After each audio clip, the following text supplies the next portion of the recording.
Hello there, my name is Martin Henley. This is the Effective Marketing YouTube channel. If you've spent a second here, you will know that I am on a mission to give you everything you need to be successful in your business. Now, as far as I'm aware, being successful in your business is really about being more effective with your sales and marketing. So not only am I here giving you everything I know about sales and marketing, not only am I pulling in everyone I can find with experience in sales and marketing to extract that experience from them. Not only am I bringing you the news every 2 weeks, I am also, if I find something interesting or useful on the internet or something terrible, then I am reacting to that too, to share that with you. And for those of you who think that this might just be a very poorly veiled attempt to bring you much more content on my YouTube channel, then I think, that's absolutely correct. So today, I am reacting to, because the last one was a little bit negative, and I think the next one's going to be quite negative. So I wanted to share with you something marvelous, and I wanted to react to something marvelous. Now, I haven't seen this in a while. I haven't seen this for a long while, but this is one of the most brilliant things I've ever seen, I think, on the internet. And so I wanted to react to it today to give you a little bit of content, to give you something very positive and very vibrant. So let's have a look. So what we are reacting to today is a talk, a very early talk by Sir Ken Robinson. Sir Ken Robinson is an absolute genius. And the subject is, Do Schools Kill Creativity? Is the name of this talk. And we will just go back to the beginning. Now, like I say, I have seen this before. I haven't seen it for a long time, so that's not going to work. That's the wrong window. So, do schools kill creativity? Let's have a look. Let's go back to the very beginning. Let's watch this. So this is interesting. It goes back to...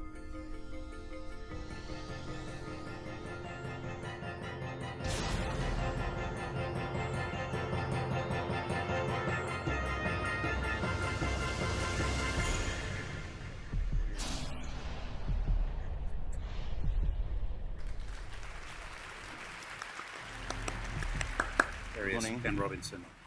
How are you? Good, thank you, Ken. How are you? It's been great, hasn't it? Really great. I've been blown away by the whole thing. In fact, I'm leaving.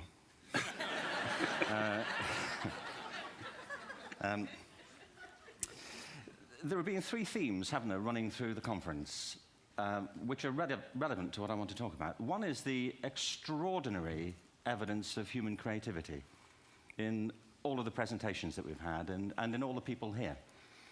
Just the variety of it and the range of it. The second is that it's put us in a place where we have no idea what's going to happen in terms of the future. No idea how this may play out. I have an interest in education. Actually, what I find is everybody has an interest in education. Don't you?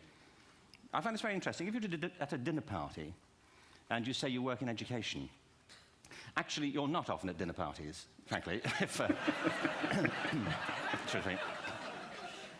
if you work in education, you're not asked, and you're never asked back, curiously. That's I think it strikes me. But if you are, and you say to somebody, they say, what do you do? And you say, you work in education, you can see the blood run from their face. They think, oh my God, why me? It's my one night out all week. But if you ask people about their education, they pin you to the wall. Because it's one of those things that goes deep with people. Am I right? Like religion and money. I think so, yeah. And other things. So I have a big interest in education, and I think we all do. We have a huge vested interest in it, partly because it's education that's meant to take us into this future that we can't grasp.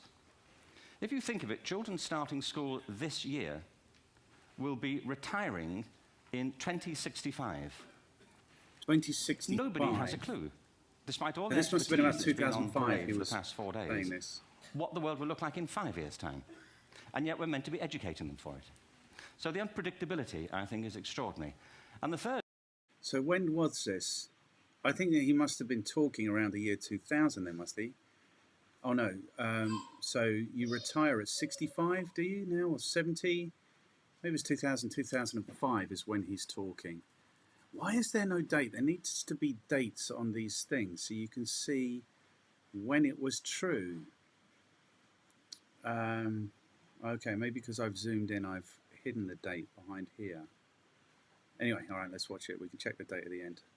He's right. Education is really important, and he's right that you have no idea what the future holds. So, for example, when I had my careers lessons, careers counselling, whatever they call it, in 1985 or 1987 or something, there was no such thing as web developers, no such thing as a social media manager, content manager.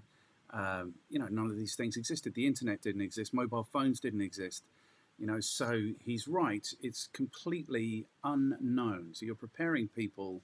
Supposedly, education is preparing people for a future that none of us know anything about. The third part of this is that we've all agreed, nonetheless, on the really extraordinary capacities that children have, their capacities for innovation. I mean, Serena last night was a marvel, wasn't she? Just seeing what she could do. And she's exceptional, but I think she's not, so to speak, exceptional in the whole of childhood. What you have there is a person of extraordinary dedication who found a talent. And my contention is all kids have tremendous talents, and we squander them pretty ruthlessly. Pretty ruthlessly. I think that's true. This is one of I went into sales, but I didn't go into sales because any careers person told me to go into sales. I went into sales because I had kind of an outgoing personality and a kind of doing things kind of attitude. And but it blows my mind that the kids that are in classrooms and are described as disruptive, like I was, probably tailor-made for careers in sales, like developing, bringing money into businesses. That's what sales does. But those people are squashed in those situations. So I want to talk about education, and I want to talk about creativity. My contention is that creativity now is as important in education as literacy, and we should treat it with the same status. Wow. Thank you.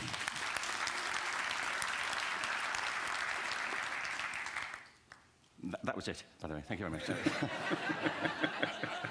So, 15 minutes. The other thing is about teachers is that they present 6 hours a day for 30 years. They are brilliant on stage. They are brilliant presenters. If Malcolm Gladwell's thing is right about 10,000 hours of doing something, if you've presented to a classroom of kids and kept them engaged for 30 years, 6 hours a day for 30 years, you're a good presenter, I think. It's left. Well, I was born... No, I had a great story recently, I love telling it, of a little girl who was in a drawing lesson. She was 6, and she was at the back drawing, and the teacher said this little girl hardly ever paid attention. And in this drawing lesson, she did. And the teacher was fascinated. She went over to her and she said, "What are you drawing?" And the girl said, "I'm drawing a picture of God." And the teacher said, "But nobody knows what God looks like." And the girl said, "They will in a minute."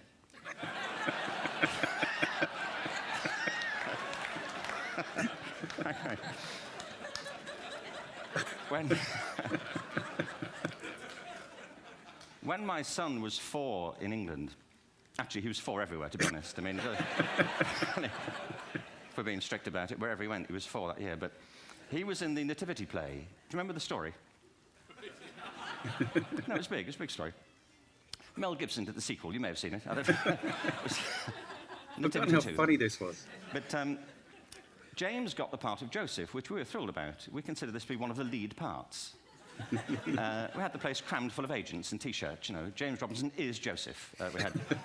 He didn't have to speak, but do you know the bit where the 3 kings come in? They come in bearing gifts, and they bring gold, frankincense, and myrrh. This really happened. We're sitting there, and they, I think, just went out of sequence. Because we talked to the little boy afterwards and said, are you okay with that? And he said, yeah, why was that wrong? They just switched. I think that was it. Anyway, the 3 boys came in, little 4-year-olds with tea towels on their heads, and they put these boxes down. The first boy said, "I bring you gold." And the second boy said, "I bring you myrrh." And the third boy said, "Frank sent this."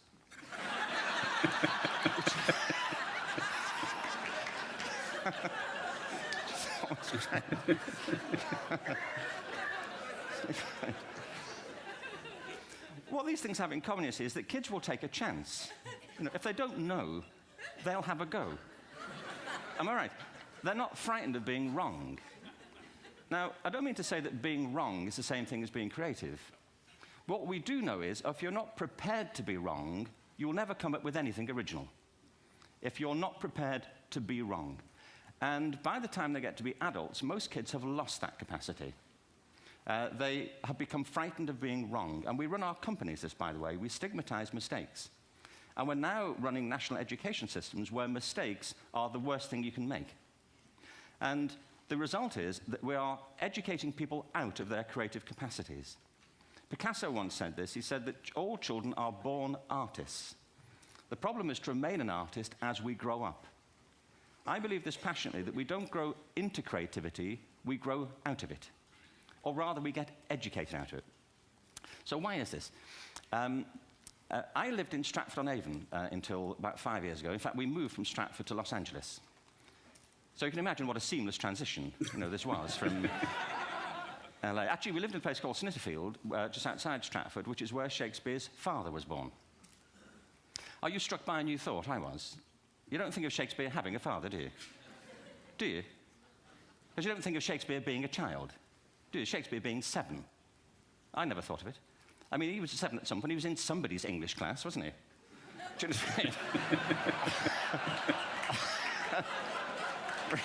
Really? How annoying would that be? You know?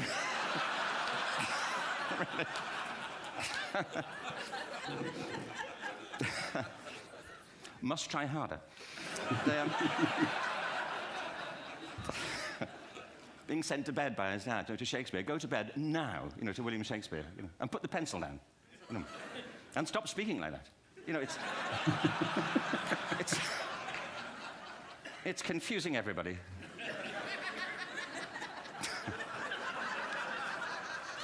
Anyway,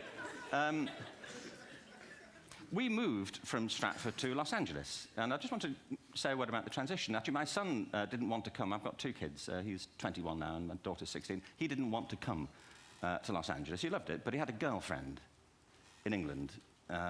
This was the love of his life, Sarah. He'd known her for a month.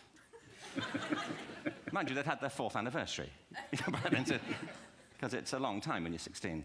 Anyway, he was really upset on the plane. He said, "I'll never find another girl like Sarah." And we were rather pleased about that, frankly, because she was...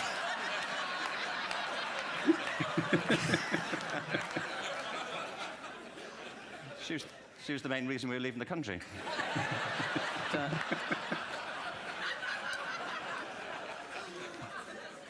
But something strikes you when you move to America and when you travel around the world. Every education system on Earth has the same hierarchy of subjects. Everyone, doesn't matter where you go. You think it would be otherwise, but it isn't. At the top are mathematics and languages, then the humanities, and at the bottom are the arts, everywhere on Earth.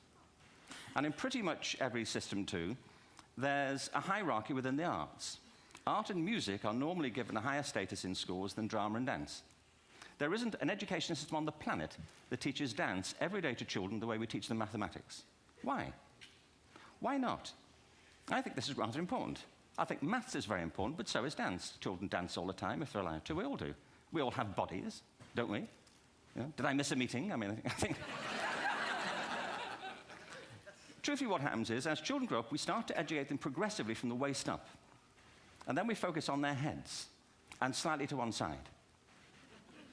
If you were to visit education as an alien and say, what's it for, public education, I think you'd have to conclude, if you look at the output, who really succeeds by this? Who does everything they should? Who gets all the brownie points? Who are the winners? I think you'd have to conclude the whole purpose of public education throughout the world is to produce university professors. Isn't it? They're the people who come out the top. And I used to be one. So there. And I like university professors, but, we shouldn't hold them up as the high watermark of all human achievement. They're just a form of life. Another form of life. But they're rather curious, and I say this out of affection for them. There's something curious about professors. In my experience, not all of them, but typically, they live in their heads. They live up there, and slightly to one side. They're disembodied, in a kind of literal way. They look upon their body as a form of transport for their heads. It's... Don't they? It's a way of getting their head to meetings.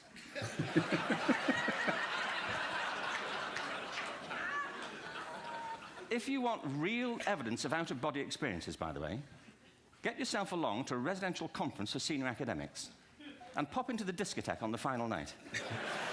And there you will see it, grown men and women writhing uncontrollably off the beat. Waiting to end so they can go home and write a paper about it. Now, our education system is predicated on the idea of academic ability. And there's a reason. The whole system was invented around the world. There were no public systems of education really before the 19th century. They all came into being to meet the needs of industrialism. So the hierarchy is rooted on two ideas. Number one, that the most useful subjects for work are at the top. So you were probably steered benignly away from things at school when you were a kid, things you liked, on the grounds you would never get a job doing that. Is that right? Don't do music, you're not going to be a musician. Don't do art, you won't be an artist. Benign advice, now profoundly mistaken. The whole world is engulfed in a revolution. And the second is academic ability, which has really come to dominate our view of intelligence because the universities designed the system in their image. If you think of it, the whole system of public education around the world is a protracted process of university entrance. And the consequence is that many highly talented, brilliant, creative people think they're not, because the thing they were good at school wasn't valued or was actually stigmatized. And I think we can't afford to go on that way. In the next 30 years, according to UNESCO, more people worldwide will be graduating through education than since the beginning of history. More people. And it's the combination of all the things we've talked about, technology and its transformational effect on work, and demography and the huge explosion in population. Suddenly, degrees aren't worth anything. Isn't that true? When I was a student, if you had a degree, you had a job. If you didn't have a job, it's because you didn't want one. And I didn't want one, frankly. So, but now, kids with degrees are often heading home to carry on playing video games because you need an MA, where the previous job required a BA, and now you need a PhD for the other. It's a process of academic inflation, and it indicates the whole structure of education is shifting beneath our feet. We need to radically rethink our view of intelligence. We know three things about intelligence. One, it's diverse.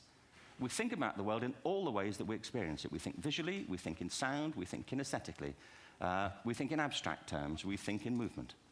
Secondly, intelligence is dynamic. If you look at the interactions of a human brain, as we heard yesterday from a number of presentations, intelligence is wonderfully interactive. The brain isn't divided into compartments. In fact, creativity, which I define as the process of having original ideas that have value, more often than not, comes about through the interaction of different disciplinary ways of seeing things.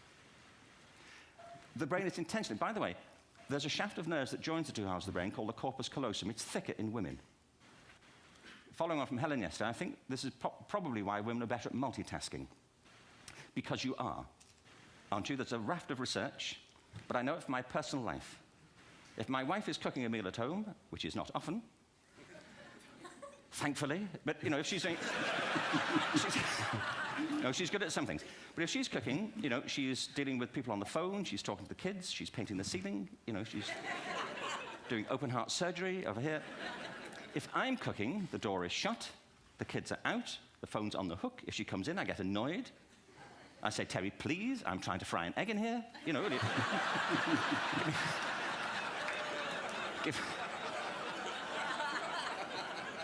give me a break. Actually, there was do you know that old philosophical thing? If a tree falls in a forest and nobody hears it, did it happen? Remember that old chestnut? I saw a great T-shirt really recently which said, if a man speaks his mind in a forest and no woman hears him, is he still wrong?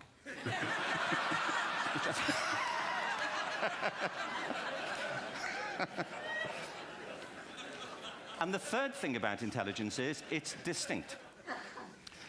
I'm doing a new book at the moment called Epiphany, which is based on a series of interviews with people about how they discovered their talent. I'm fascinated by how people got to be there. It's really prompted by a conversation I had with a wonderful woman who most people have never heard of. She's called Gillian Lynn. Have you heard of her? Some have.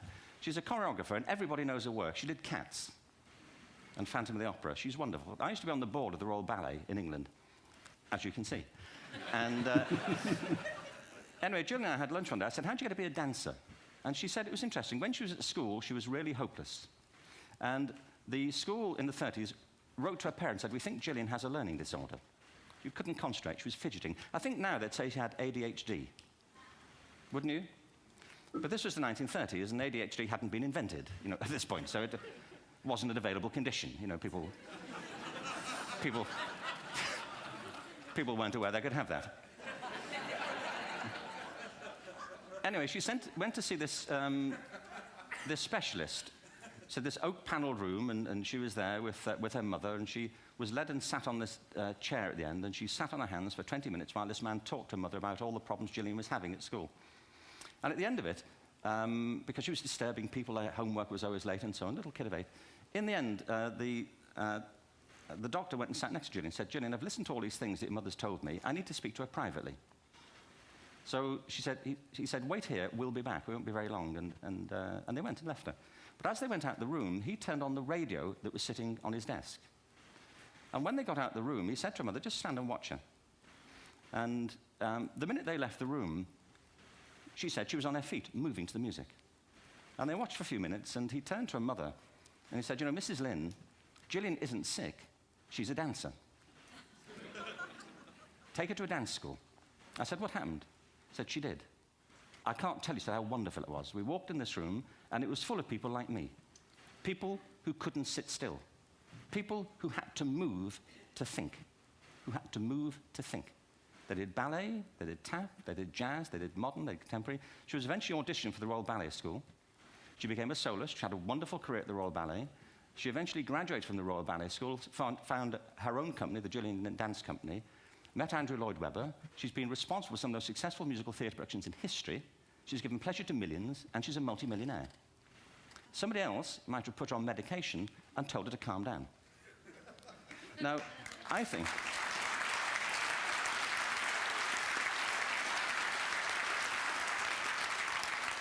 What I think it comes to is this. Al Gore spoke the other night about ecology and the revolution that was triggered by Rachel Carson.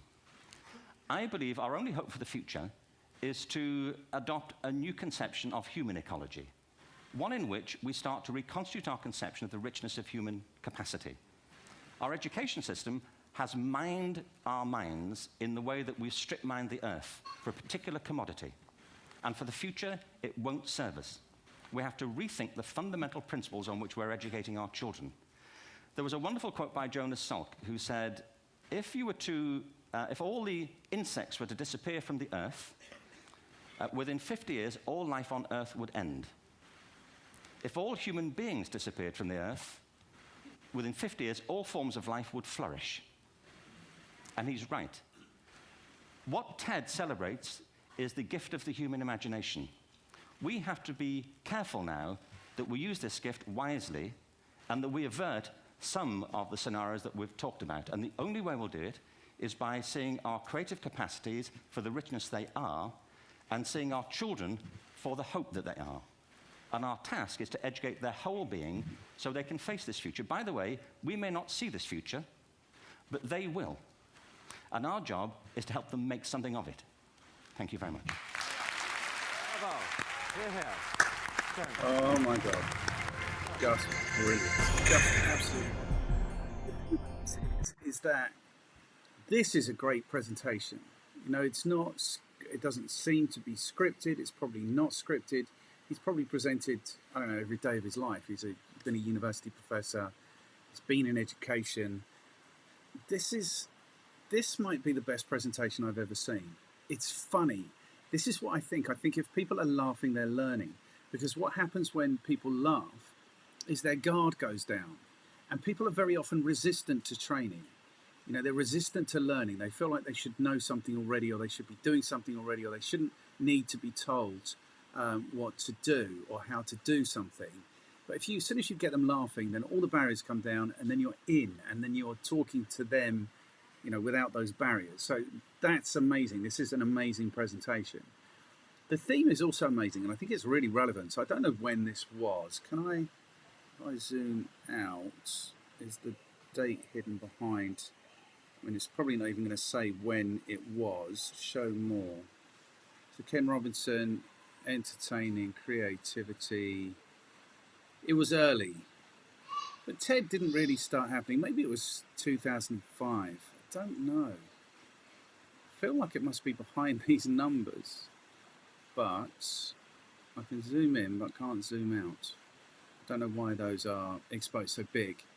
But he's absolutely right. Like what they're saying now, they're automating driving, they're automating manufacturing processes, they've industrialized farming. You know, so if you read a book like Homo Deus, is it, by the guy, the Israeli guy, then he talks about we don't need populations anymore. So we don't need workers anymore. So the future of work now, already, not in the future, the present of work is creativity. So look at these people who are making their money from YouTube, or look at the people who are, you know, creating entertainment. I think is the future. There's no mistake that the best paid people on the planet are entertainers. If you're looking at film actors, Leonardo DiCaprio or Will Smith or those kinds of people, or sports stars like LeBron James or Shaq O'Neal or whoever the current basketball players are, or whoever the footballers are, you know, these people are making the most money because they are entertaining people. And that's about creativity. And the reason we're watching this is, the reason we're still watching this is, what does this have to do with marketing? Because everything here is about marketing. Well, I think presenting is about marketing. So typically, presenters are sales or marketing people, or you will do better in your sales and marketing career if you can present. Now, when I was a kid, I was into drama. I took drama at O level or CSE or whatever it was. I think it was only available at CSE, and that's why I think now, or in my career, I've done a lot of presenting. I've done a lot of teaching. I've done a lot of storytelling because I was interested and I invested a little bit in that drama. But he's right. I was told you're not going to have a career acting, so don't do drama. I did theatre studies at A level, but I dropped out of my A levels. So what's the point of this? The point of this is, if you're going to be in sales and marketing, well, there's 2 points. Sales and marketing is part technical, 2022, part creative. And the most effective, I think, digital marketers are the people who live in the middle, you know, who can appreciate the technical and can appreciate the creative. So creativity is really important. I said there was 2 points to it. So the creativity is really important in marketing. But marketing is kind of performative. Like on the talk marketing things that I do, I talk to people. Everyone used to be a DJ, or they're an actor, or they've done stand-up comedy, or they are creative types of people. And I think to a certain extent, sales and marketing is performative. Like you're delivering like a pitch, like this pitch that he's just delivered. It's a story. It has a beginning, a middle, and an end. And you have to take people on that journey. You have to pick them up wherever they are, find out where they are, find out what they need, and take them on the journey where you propose a solution which resolves their issues, and they buy it. They consent to having it. They give you their money. So it's always a pitch. I'm interested to know now about Sir Ken Robinson. So let's have a look on Wikipedia. This is the best presentation I have ever seen. I don't mind telling you that over and over and over again. So, Sir Ken Robinson. So yeah, it's always just a pitch. If you're teaching someone, if you're pitching someone, it's always just a pitch. Oh man, he died. Okay, 4th of March 1950 to the 21st of August 2020, was a British author, speaker, and international advisor on education and the arts to government, non-profits, education and arts bodies. He was Director of the Arts in Schools Project 1985-1989 and Professor of Arts Education at the University of Warwick and Professor Emeritus after leaving the university. In 2003, he was knighted for services to the arts. So he was already Sir then, so it must have been before 2003. Originally from a working-class Liverpool family, around September 2001, Robinson moved to Los Angeles with his wife and children to serve as a senior advisor to the president of the J. Paul Getty Trust. September 2021. Oh, till 2001. Okay. Okay. What a brilliant, brilliant, brilliant, brilliant person, I think. So, yeah. I hope you found this interesting, enjoyable. The thing is, like he's talking about skills. Now, people who are very cynical will say education is just basically babysitting or worse, like babysitting children while the parents go out to work, or worse, they're just preparing people who are drones effectively to fulfill the requirements of the workplace. That's what they're developing, compliant drones to do this work. The point of that is that work, I think, is going away. It's being automated, um, or it's not even required anymore. Like basically, there won't be drivers very shortly. There won't be lawyers. That book, Homo Deus. Who wrote that book, Homo Deus? The person who wrote that book, Homo Deus, was Homo Deus author. The guy who wrote that book was Yuval Noah Harari. Of course, it was. But he talks about in that book how medicine, doctors aren't going to be required in the future, lawyers aren't going to be required in the future, because all of these things come artificial intelligence. If there is a computer that knows every ailment, every symptom, every prescription, then of course that will be more efficient than a doctor or every doctor having to learn all of those things. Or maybe they'll get feedback immediately from the water supply about the state of the health of the community. I don't know. The point is, creativity is more important than ever. It's essential, I think, in sales. And the way I think about it, and marketing, the way I think about marketing is it's performative. You have to pitch your solution, you have to implement your solution, you have to present your solution if it's going to work. That's hard work in today's world of work. And if you're a salesperson, you're doing the same thing. You're pitching a solution. You have to present the solution. You have to tell the story. You have to pick people up where they are and take them to where they need to be. So creativity is really, really important, I think, in terms of sales and marketing. That's why I think this is relevant. Skills are relevant. Sir Ken Robinson, what an absolute legend.